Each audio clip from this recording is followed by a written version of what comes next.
Welcome to the Straightforward Connection with Tommy. This video is on your September the 4th TNA wrestling results. And some wrestling news. PWX presented a double shot from Funny Draws Money on Friday night at Tremont Music Hall in Charlotte, North Carolina. And U.S. versus the World on Saturday night at the Hickory Metro Convention Center in Hickory, North Carolina. Former WWE star Matt Striker, former TNA star Joey Ryan, Colt Cabana, Mia Kim, and cheerleader Melissa were scheduled to appear. Plus, former TNA stars Daphne and Doc, that's Luke Gallows and Festus from WWE, was there on Friday night. Find out more at PWX ProWrestling.com. Former TNA wrestler Matt Morgan spoke about the possibility of returning to WWE now that he's a free agent. I think it's very possible, Morgan told WrestlingInc.com. I think I went out and I did what I was asked after his WWE release. I went out and got the experience that I would need to get as far as the main event experience. More importantly, I think I've matured into not just the character, but the man I am today. I'm about to be the first time father of, on top of it. When I was first in WWE, I was a functioning addict. I was a painkiller abuser, and I've been sober for 7 years now. It was a godsend that I was able to leave the WWE when I did, because that's when I was able to go out and get myself clean. Morgan also saying the praises of current WWE product. I think that with the company, there's so many fresh matchups for me. There's so many endless possibilities. That company is really cooking right now on all cylinders. Triple H done an amazing job. I just watched Raw the other night. The thing that he's got right now with Randy Orton, as well as Daniel Bryan, is absolutely perfect. Perfect. And all the people that are bitching and moaning, griping and complaining, they shouldn't disrespect him by calling him small and shit like that. They ruined his moment by winning the WWE Championship at SummerSlam. That's the whole point. That's the hook. Morgan also discussed his run on WWE Tough Enough, trying out for an NFL team, meeting Vince McMahon, and more. Free agent pro wrestler Matt Morgan stated during the interview with Brian Fritz of BetweenTheRopes.com that he is keeping the door option for a possible TNA return. Definitely, if the timing is right. Morgan said, timing is everything in this sport. I've always said that, and that is the truth, but I don't want to go back somewhere where it's business as usual and let's do the stop stuff again, and it's got to be full guns blazing. Let's do this thing. You've got a 7 foot, 330-pound steroid-free monster that is the most durable thing there is right now. Please tell of someone who is my size and hasn't had an injury in 10 years. I've never missed time for anything. That being said, let's go. Let's just come out of the gate blazing. Morgan also noted during this interview that he already knows what his future holds. I'll put it to you this way, without saying too much. He said, I know exactly what I'll be doing and where I'll be heading and when I'll be doing that. Read more of the story BetweenTheRopes.com, where I'll post a link to that opportunity. Morgan also sat down with Fritz for the 80-minute interview at that video, and can also be heard with the previously noted to open the idea to returning to WWE. It's worth noting that Morgan goes back to TNA head of talent relations John Gabarick, as the two worked together when Morgan was a contestant on WWE Tough Enough. Morgan requested his contractual release from TNA and eventually received it on July 9th. Hogan's contract with the company expires on October 1st. That's my birthday. Happy birthday to me. To me, with Hogan's gone from TNA. According to multiple sources within the company, there is no indication that Hogan will return to TNA. They have not come to a new deal. Sources within the Hogan camp declined to comment on the matter. It seems logical that Hogan worked out his original deal so that it would expire shortly before the Bound for Glory pay-per-view. And that would give him the most leverage given that it's TNA's biggest event of the year. I'm not aware of whether TNA has an option to trigger a renewal clause, as they did last year. Jay Bradley is now also available for indie bookings via Bill Barron's by SBIBookings.com. Bradley is based out of Louisville, Kentucky, and finishes his run in the Bound for Glory series in the Gauntlet match, so don't expect him to win. That aired on Impact. Update: Bradley is still with TNA and Ohio Valley Wrestling. They just haven't removed him from the website. Diamond Dallas Page is no longer booked for the Pro Wrestling Elite or Fighting Spirit wrestling shows for October 4th and 5th. Bill Barron issued a press release announcing that the promoters Robert Davis and James of Fighting Spirit failed to send the deposit and flight fee before September 1st, so Page declined working the dates. Barron's noted that the fans who bought tickets to see Page at the event should contact the promoters. He listed Davis's email as rld.fsp.cwe@gmail.com and Fighting Spirit World at fightingspiritpro@gmail.com. Midget wrestler Short Sleeve Sampson announced his 40-city farewell retirement tour beginning October 1st. Sampson appeared on Hulk Hogan's Micro Championship Wrestling, TNA, and played parody characters on WWE TV. He is taking bookings for his final tour by email at cwte@yahoo.com. You can also reach him on Facebook at facebook.com/shortsleevesamson. Former wrestler Kia Stevens is 36 years old. She was born September 4th, 1977. Stevens has worked as Karma, Awesome Kong, and Amazing Kong. Legendary promoter Jerry Jarrett is 71 years old. He was born September 4th, 1942. Jarrett co-founded the TNA promotion along with his son Jeff Jarrett. Former TNA wrestler referee Shane Sewell also turned 41 years old and is last seen in TNA in mid-2009. Currently runs a wrestling school in Caguas, Puerto Rico. I hope I pronounced that right. Number 3 airings of Global Supercard Wrestling on ESPN Classic, 7 p.m., 11 p.m., and midnight. TNA released video footage of Dixie Carter presenting the X Division champion TJ Perkins, aka Manic, with a new contract. Terms of the deal were not disclosed, and you can see the video right here at this link. Carter praised Perkins for what he's gone through to make it in the business, and then she sometimes wishes that others who have already made it would remember everything they had to do. It's nice to see TNA sign a wrestler, and Perkins is deserving, though it does seem odd that the reigning X Division champion had been working without a deal. Devon wrote about his departure from TNA on Thursday, and after his loss in the 10-man tag match that aired on Impact, he says, "Thank you to all the fans in TNA for 8 great years." He wrote, "Whether you love me or hate me, I had a blast. You guys rock. Thank you to my bros in Aces and Eights. We kicked ass for a year and a half. We rode together, and we will ride again.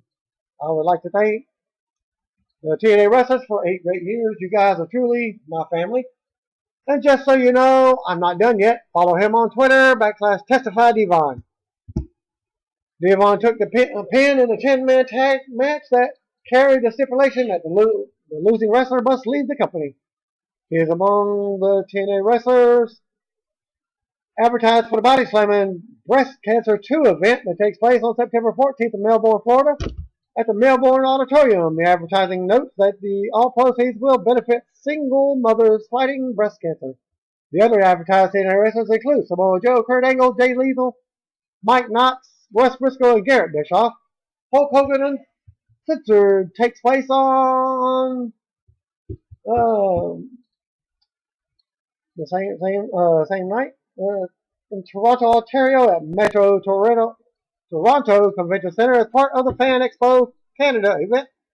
Hogan and Eric Bischoff will tell stories, and then former WCW ring announcer Dave Penzer will moderate the fan question and answer portion of the show. Tickets run from $29 to $249. More details, visit Fan Expo Canada. I'll just post that link. TNA stars Joseph Park, YBE, and Jesse appear on the latest Impact Wrestling podcast. I'll post that link. The show was hosted by Jeremy Borash and Christy Hemme. Impact Wrestling podcast is also available by iTunes. Sirius XM Radio host Howard Stern has been playing up a feud involving his regular guest, Eric the actor, and TNA wrestler Bobby Roode. Stern ran audio footage of Roode running Eric down and then inviting him to Bound for Glory. Eric said he would attend the Howard TV. Cameras will be present. It's a good promotion for TNA's biggest pay-per-view event of the year, which takes place on October 20th in San Diego, California, at the Vias Arena. You can read more about the story at ImpactWrestling.com. Kurt Angle was scheduled to appear at Team 3D Wrestling Academy show on September 14th. However, Angle's wife, Giovanna Angle, wrote on Twitter that the event has been canceled, and she tweeted, "My husband is not going to the Team 3D Academy event, and it has been canceled. You jerk sheep. Need to stop yapping about untrue stuff, jerk." Other TNA talent were scheduled for the event as well. ctwe 5th Anniversary Farewell from Bethany, Connecticut, reported by Zach Zimmerman. I will put attendance in a range of 350 people. For the most part, this was not a lively crowd. There were spots and workers that they got up for, but overall, lack of atmosphere brought the show down a notch or two. The set was a level above what most indie shows have, with a big screen that played entrance videos. Nice touch. Also, they sold cupcakes there. Baked goods at a wrestling show are a win-win situation. In the first match, Mikey Webb won a 5-way elimination match to become the final ctwe Shooting Star champion. Typical indie spot fest. Match number 2, Bandito Jr. defeated Christian Frost. Bandito won in a 10-minute match with a rope-hung spiked DDT. Match number 3, Homicide and Bobby Ocean defeated Rhino and Brian Castle. Rhino hit the crowd-pleasing door on Homicide, but got rolled up by Ocean for the loss. After the match, Rhino adored his partner for a big pop. Rhino was one of the few guys on the show that this crowd popped for. Match number 4, Vladimir Joseph defeated Team Shazam in a 4-on-1 gauntlet match. Joseph was pretty impressive for an out-of-shape big man. He plowed through the first 3 guys after some back-and-forth action and then got the win with a fireball to the face. Trent Beretta and Derek Bateman, now going as EC3, defeated Antonio Thomas and Mike Mondo. This was originally scheduled to be a 3-way death, but Bateman introduced a surprise partner, Trent, right before the match. And there were good spots, but overall the match came across a bit of a mess. There were awkward tags and missed time spots that even Trent breaking at points. Trent got the pin on Thomas with a kneeling cradle buster. Then they had intermissions, which was about 20 minutes. It started at the 2-hour mark. This was the first indication that the timing and planning of this show had not been well thought, and they probably talked about it backstage. Match number 6, Team Friendship won a 4-way tag match to retain the ctwe Tag Team Championship. This one went twice as long as it needed to. There were bits that got over well, but it was overstayed its welcome. Match number 7, Ricky Reyes defeated Michael Elgin. Decent back and forth match. I saw Reyes get the win with a roll up. The crowd was dead in this match and didn't go all out, but Elgin rarely, if ever, has a bad showing. And match number 8, Eddie Edwards over Johnny Gargano. From what I saw, this was a match of the night. Again, the crowd wasn't very hot, but these guys are 2 of the best on the scene, and they put together a good 15-minute match that Edwards won when Gargano tapped to the half crowd. And match number 9, Kevin Nash, Big Sexy, and Bull Dread defeated Platinum Entertainment. Big pop for Nash's entrance. This was originally a handicap match, but Nash introduced Dread as his partner. Dread wanted to cut a promo, but whoever was managing the show just blared Nash's music again and played with the lights. Nash was smiling like, really? I get that Nash is the draw, but putting this after the previous 2 matches is a questionable pacing decision. As Dread got the pin on the illegal man after Nash hit the jackknife.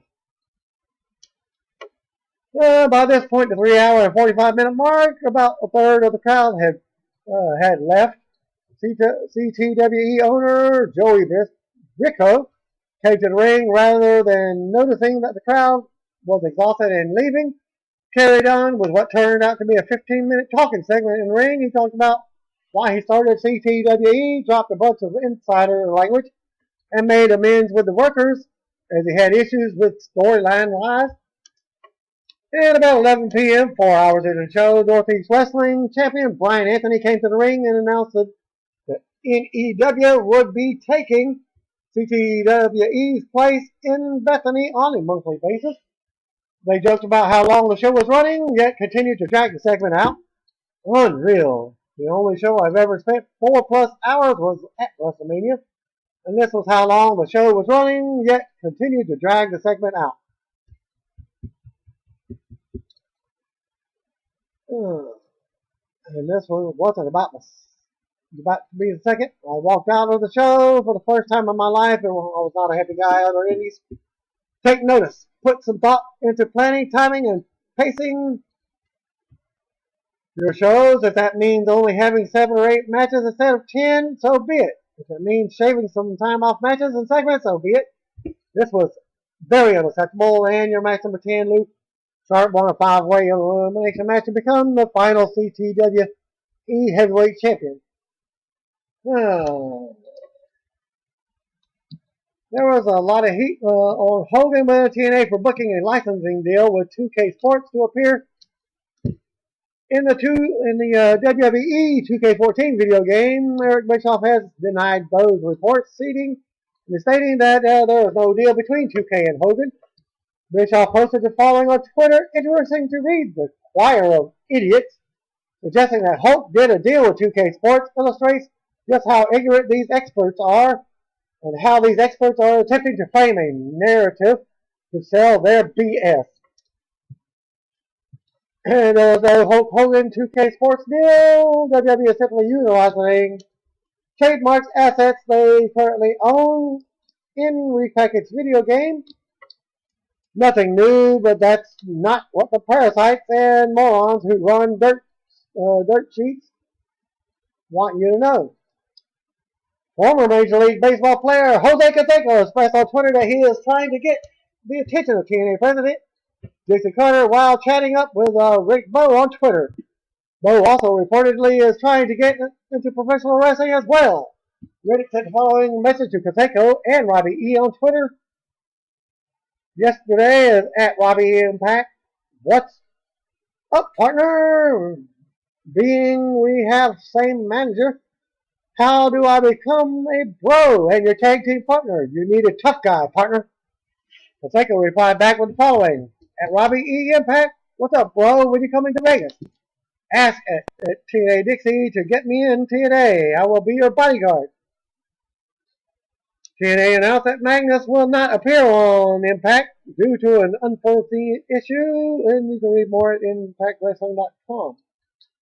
Magnus was previously advertised to face Jeff Hardy in a Battle for Glory Series match on the show, but that match was replaced by Hardy versus Kazarian. Magnus told on his Twitter page that he was en route to the United States after getting his work visa renewed. Follow him online at twitter.com/MagnusOfficial. NXT was holding its weekly Thursday night show at the NXT Arena in Tampa, Florida. The Wyatt family was scheduled to appear along with Adrian Neville, Aiden English, Bo Dallas, Summer Rae Page, and many more. Ring of Honor didn't doesn't return to live shows until next weekend, September 6th and 7th in Chattanooga, Tennessee, and Birmingham, Alabama, respectively. September 6th is headlined by Kevin Steen and Unbreakable, Michael Elgin versus Adam Cole and Tommaso Ciampa. September 7th is headlined by Roger Shaw versus Adam Cole in a Ringmasters Challenge match. You can get all the details on any and all shows at ROHWrestling.com. Former WWE wrestler Kazarni, a.k.a. Nick Chekhovich, turned 40 years old. Kazarni, who also wrestled for TNA at the Independence as Sin Bodie, was married to Stacey the Cat Carter, the ex-wife of WWE Hall of Famer Jerry King Lawler, but they divorced in March of 2013. Following matches were advertised for TNA Impact Wrestling television show, which broadcast from Cleveland, Ohio at the Wolfstein Center, September 5th.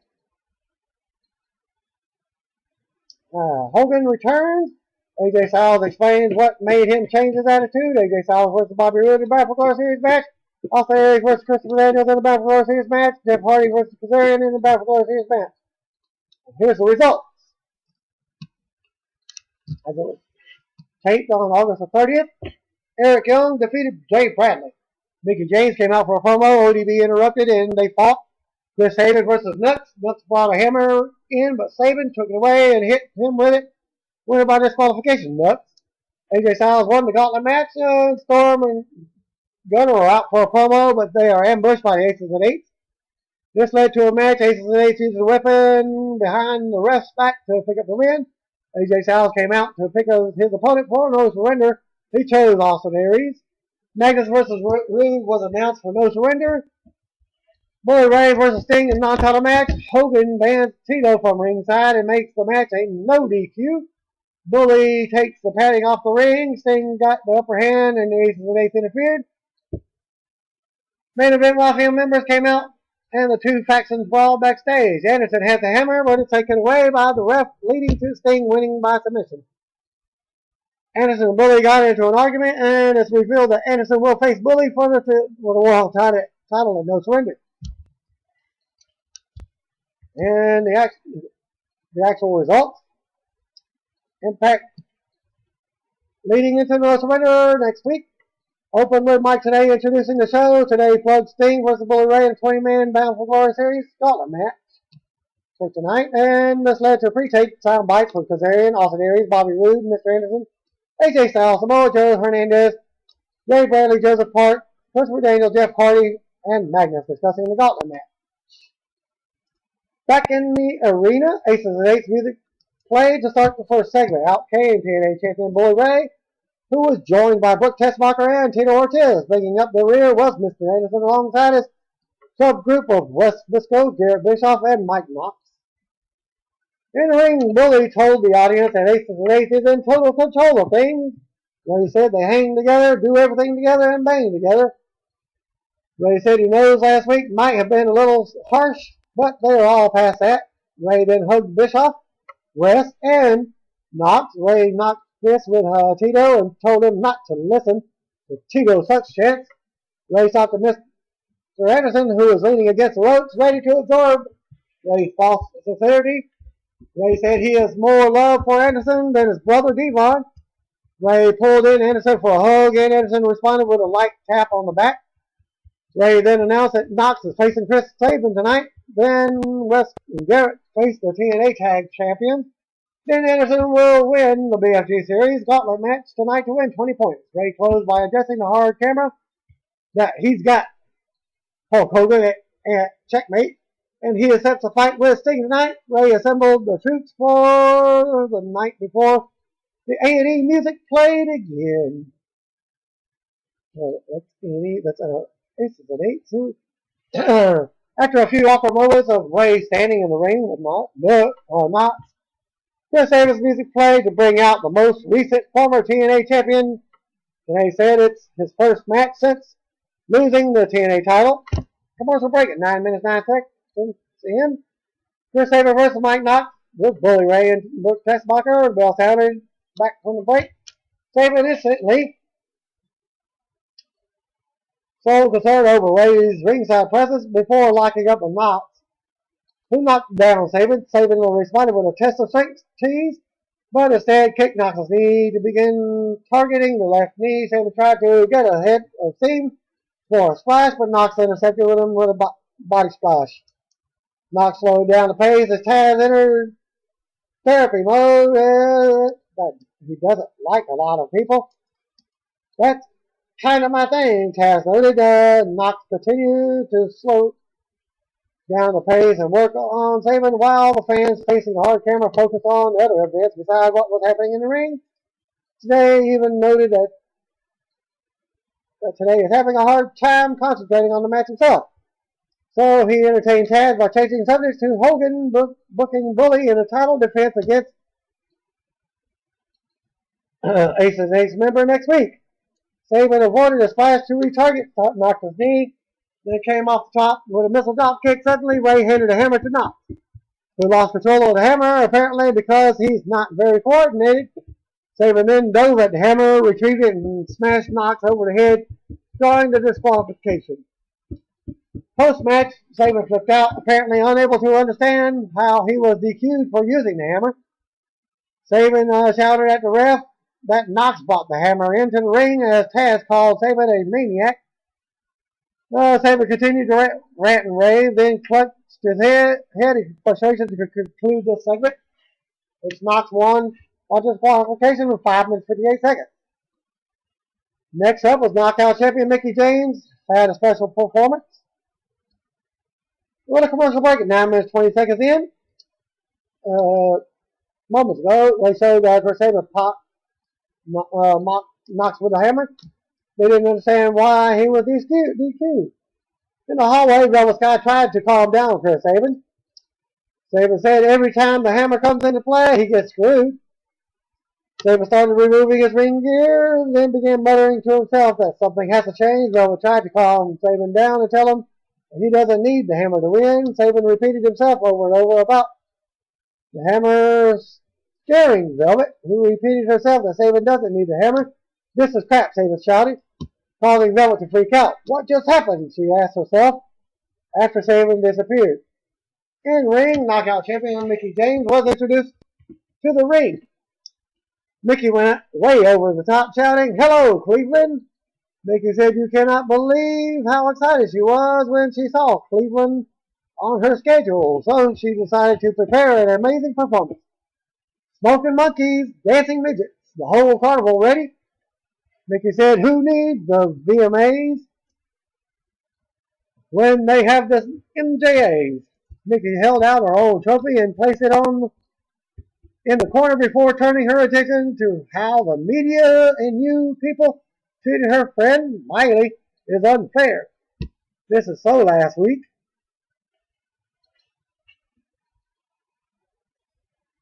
Mickie said that she understands how difficult it is to be the greatest knockout champions of the century.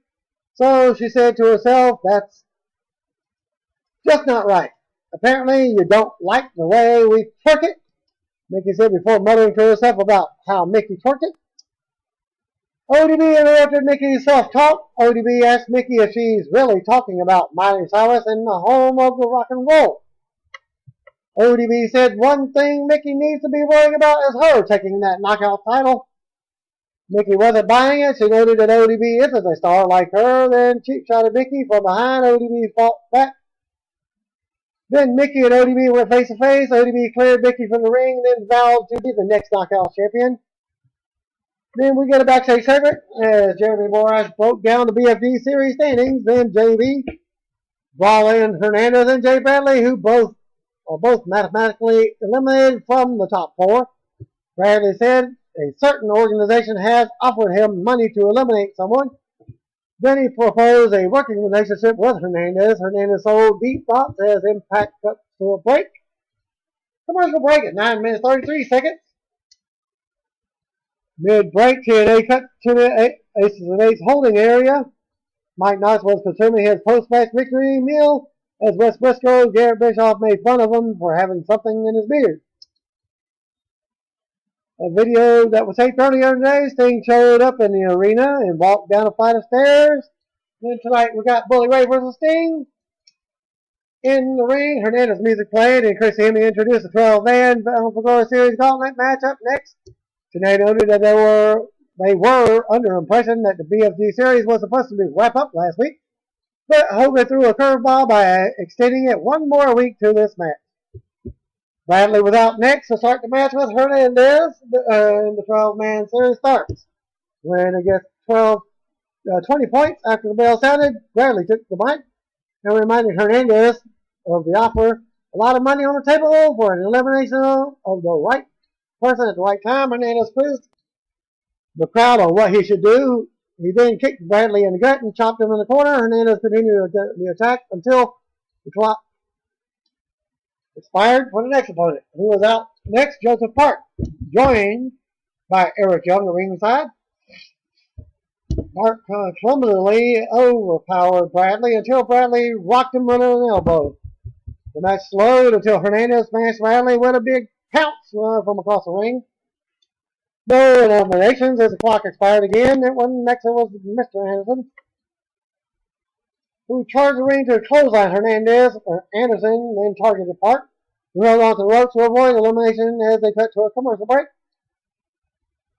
At 9:43, well, that wasn't 9 minutes 43, it's 9:43 time. Another mid-break TNA cut to a shot of Samoa Joe's ring entrance. Back from the break. Clock counted down, expiring to bring AJ Styles. No eliminations during the break. And Styles jogged down to the ring without the dramatic transformation to the old AJ and promptly eliminating Joseph Park. Styles nearly eliminated himself in the process at 9 minutes in, got the first elimination. Out next was Kazarian, who hit the ring and went right after Styles. Meanwhile, Anderson worked on Samoa Joe, who promptly fired back with a kick to the head. That's it. Anderson over top, and he's eliminated. At 11 minutes 40 seconds. Out next was Christopher Daniels, who targeted Samoa Joe. Was he at the ring? Daniels and Kaz double team Styles, trying to eliminate their longtime rival. Styles survived, so Daniels and Kaz double teamed Samoa Joe, who responded with a high impact offense to both guys. Daniels and Kaz then turned their attention to Hernandez and eliminated him third. Well, Hernandez eliminated at 14 minutes 40 seconds in the match. Out next was Jeff Hardy, who charged the ring. There's Impact cut to a break at 9:54 p.m. Back from the break, the countdown clock expired to bring out Bobby Roode, who marched to the ring as a woman near the arena might shriek as if they were back in the impact zone. Who promptly joined Daniels and Kaz to target Joe. Meanwhile, Bradley took his cue to try to eliminate Styles, but Styles blocked and eliminated Bradley, prompting TNA to wonder who paid Bradley to target Styles. Well, 20 minutes in the match, Bradley was eliminated. Second hour, Roode and Styles battled in the corner at the top of the hour. Meanwhile, Joe and Daniels battled in an opposite corner. Styles then snapped off a drop kick on Kazarian. The countdown clock expired to bring out Austin Aries, who flew over the top rope and onto Ego. That's who they were going as. While wearing his trademark cape to a grand entrance, Aries' advantage was short-lived as they regrouped and triple teamed him before turning their attention to Styles.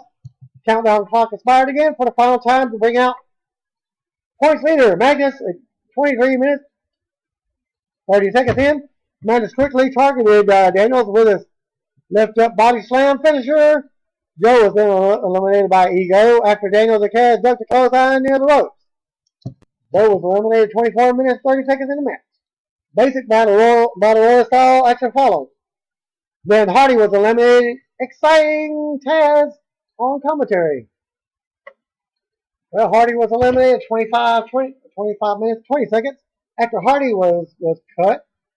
Kazarian was back dropped over the top rope onto the entrance ramp, so he's eliminated. Apparently, that counts as elimination, as validated by ring announcer Christy Hemme. 25 minutes 55 seconds in. Magnus was quickly eliminated next, bringing it to the final four. Roode, Aries, Daniels, and Styles. Magnus was eliminated 26 minutes 10 seconds. Aries wanted a springboard move, but Styles lunged across the ring and eliminated him before one was top. As Aries is gone at 27 minutes 10 seconds in the match. Rue was then bumped over the top rope onto the entrance ramp for another elimination, so it's now down to Styles versus Daniels one more time. Rue was eliminated 27 minutes 22 seconds in the match. Styles and Daniels traded offense before Styles built momentum and delivered a hard clothesline that sent Daniels flying over the top rope. Daniels landed on the floor, giving Styles the win and 20 points. Styles won at the 28 minutes 30 seconds in the match to win the BFG series points and final four. After the match, Styles celebrated on the way out of the ring before taking the victory lap. On commentary, Tenay noted that they finally have the final standings. Now it's number 1 Styles, number 2 Magnus, number 3 Aries, and number 4 Rude. They said that the Styles will select his opponent for next week's Final Four later in the show. Still to come, Bully Ray versus Sting. Backstage segment, Bully was in the holding area as Mr. Anderson sat behind him with a towel wrapped around his neck. Ray said he can't even begin to describe his disappointment with Anderson right now. Ray said Knox won his match. He's sure West and Garrett will win their match later, and Anderson hasn't done anything lately. Anderson then snapped at Ray that he's put everything on the line for this club. Ray quietly replied that he's above Anderson. If he took the colors away from his own brother, Devon, imagine what he would do to Anderson. Fall in line, Ray shouted at Anderson. Don't disappoint me again, Mr. Vice President. Commercial break at 10:11. Moments ago, AJ Styles eliminated Christopher Daniels to win the BFG series final 20 points. Styles said he was out of the top 4 moments ago, and now he's leading. Styles excitedly said that he's a competitor and a winner. I'm going to face Bully Ray, Styles declared for his announcement. As last Thursday, Bully Hogan had a verbal exchange setting up Ray versus as an Aces and Eights member on next week's Impact. Plus, Ray versus Sting this week. Backstage, Sting and Rampage Jackson were shown sitting down in folding chairs somewhere in the backstage area. Rampage asked Sting to tell them the story about not being able to challenge for the TNA title again. Sting said it's a bad thing on the surface, but it led to him reforming the main event mafia to get help, backup, and a family. Sting vowed to take out Ray tonight. He said he's been on a rampage for a lot of years, then said they should rampage together. In ring, James Storm music played to bring out TNA Tag Team Champions James Storm and Gunner. Storm took a swig of beer and then Gunner followed behind him to the ring. Suddenly, West Briscoe and Garrett Bischoff attacked him from behind, and the action spilled to the floor. Referee Brian Hebner took a peek at what was going on. The Storm and Garrett got into the ring as the ref called for the bell. Then you got the match going off. Of course, a non-title match. On commentary, Taz noted West and Bischoff needed to jump Gunstorm from behind because they're not as experienced as the tag champs. Realizing it sounded like he was dogging his stablemates, Taz stopped himself in mid-sentence and changed the subject. Once order was restored, Aces Ace isolated Storm in the corner. Garrett did his trademark shoulder thrust in the corner before sending Storm face first into West's boot. Aces Ace continued to isolate Storm until Storm kicked free of West and tagged in Gunner. Bischoff also tagged in and took the offense on Gunner. Gunner followed with a Uranagi into a backbreaker on the way down. Storm came back with an innovative-looking slingshot into a DDT on Bischoff, who kicked out before the 3 count, but Gunstorm couldn't seal the deal. West bought a tag title belt in the ring, causing the ref to lose track of Bischoff. He pulled out a chain from his gear and popped Gunner in the back of the head as the ref was preoccupied with the title belt. Bischoff pinned Gunner for the win. Aces Ace won a 6-minute match. Next up, AJ Styles picks his Final Four opponent for next week. There's a commercial break at 9:26. After the break, Austin Aries was shown making his way to the ring to hear Styles' selection. Back from the break, Tenay broke down the final BFG series standings in the ring. Jeremy Borash was standing with Magnus, Bobby Roode, and Austin Aries. As JB set the stage for the final four before bringing out AJ Styles to pick his opponent for the final four for next week. Once Styles entered the ring, JB asked Styles to make his selection. The crowd shouted out some names for Styles, who noted he has some decision to make. Roode guided Styles' face, but Styles ignored him, then turned toward Aries, who smiled back. Styles said Aries is the one guy he didn't want to lose to, which is why he's the first man he's going through to get what he wants.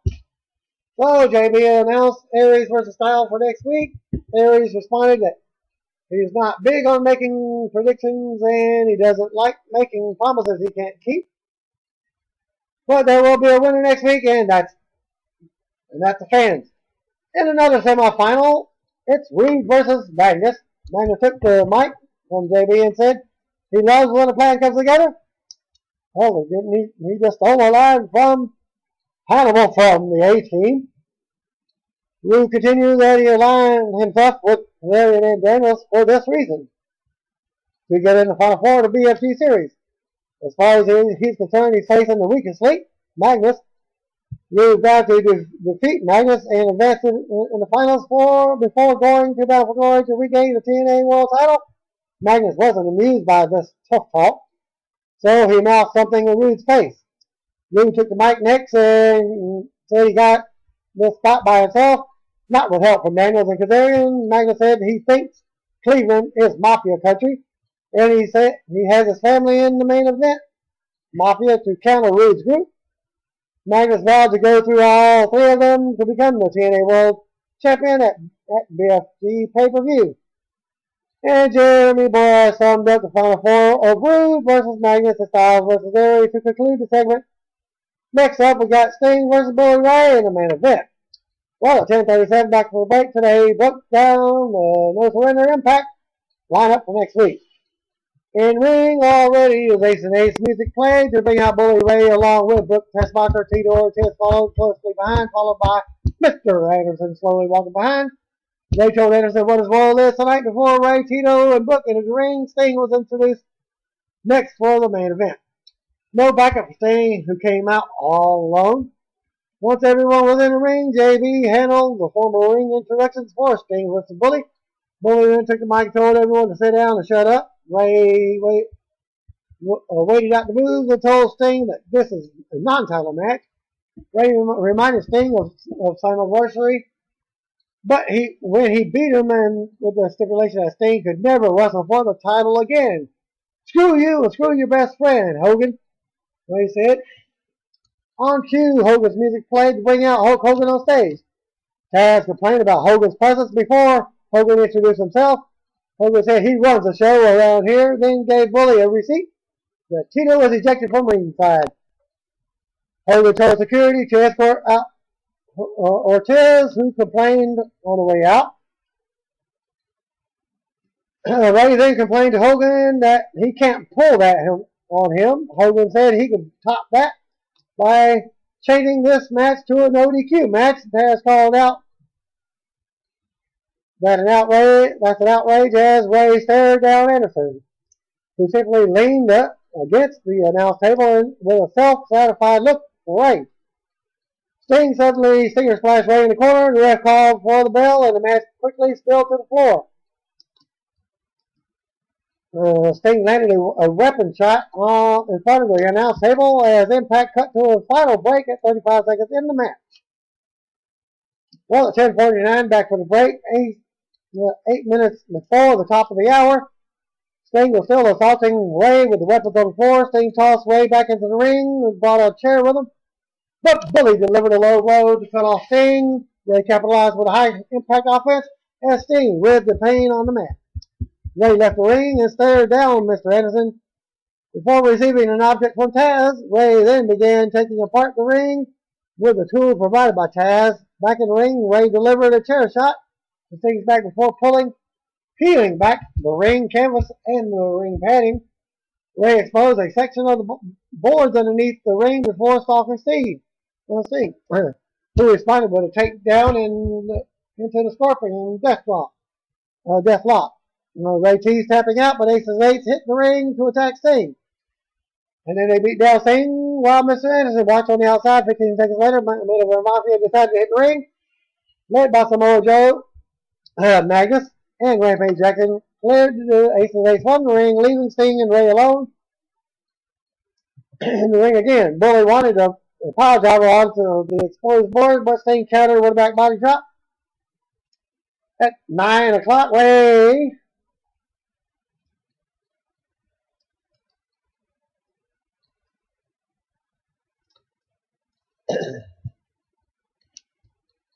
left the ring. Okay, Ray tried to come back with a big boot, but Sting ducked, dropped Ray and slapped on the Scorpion Deathlock. Anderson watched from ringside as Ray T's tapping. Anderson then pulled out a hammer and T's giving it to Ray, but he pulled it away from Ray. Anderson then accidentally tossed the hammer away from Ray, leaving Ray with no option but to tap out to the Scorpion. And we're in the match in 9 minutes 47 seconds. Sting post-match booked into the ring to check on Bully as Sting left the ring. Anderson then entered the ring and told Ray that he couldn't get the job done on his own. Anderson, with possession of the TNA title belt, mockingly asked Prez if he knows who he is. Anderson then told Ray that he's the guy who will face him next week for the TNA title. Anderson declared himself Ray's worst nightmare and the next TNA champion. "My name is Mr. Anderson," he shouted in Ray's face. Anderson, again. Tonight freaked as Anderson held up the title in the air. Taz said Anderson is going to pay for this. Tonight signed off with the final plug for Ray versus Anderson in the Battle for Glory series. Final four for next week on Impact. In the news, thanks to PW Torch. Thanks for viewing. Peace out, brothers, sisters, boys and girls, children of all ages. Freeport Connection proudly concludes this episode of Impact Wrestling.